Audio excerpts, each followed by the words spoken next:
চাওক আজি আমি একদম বাগানৰ মাজত সোমাইছোঁ। বাগানৰ মাজত আমি এই মহিলাখিনি আপোনালোকৰ চেনেলৰ সন্মুখত আমি তেওঁলোকৰ লগত কথা পাতিলোঁ। মই খালি নিজৰ পৰিচয়হে দিলোঁ যে মোৰ বাবা এটা সময়ত অসমৰ মুখ্যমন্ত্ৰী।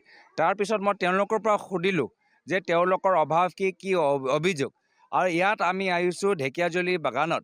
এতিয়া ঢেকীয়াজুলি বাগানত নামটো ল'লেই চৰকাৰৰ কিছু মন্ত্ৰী গম পাই যাব যে তেওঁলোকে কেনেদৰে আজি বিফল হৈছে। যে ইয়াত নতুন মালিক অহাৰ পিছত দৰমহা বৃদ্ধি অলপ দিনৰ কাৰণে হ'ল, আকৌ দৰমহা তললৈ গুচি গ'ল। আৰু ইয়াত এতিয়া ৰাইজে কৈছে কি আমাক খালি বাগানটো ভালকৈ চলাওক, কিন্তু বাগান ভালকৈ চলা নাই। তেওঁলোকে মাত্ৰ ৰাচন বিচাৰিছে, বাগানটো ভালকৈ চলিব লাগে আৰু দৰমহাটো আগৰ দৰে বৃদ্ধি হ'ব লাগে। এতিয়া 205 টকাত এতিয়া তেওঁলোকে দৰমহা পাইছে, হয় নে নহয়? ঠিকে কৈছোঁতো, আপোনালোকৰ কথাখিনি কৈ আছোঁ। তো এইখিনিয়ে কথা আজি বৰ্তমান চৰকাৰে লুকাবলৈ বিচাৰে। আজি বৰ্তমান চৰকাৰ ওপৰ কথা ক'ব, মন্দিৰৰ কথা ক'ব।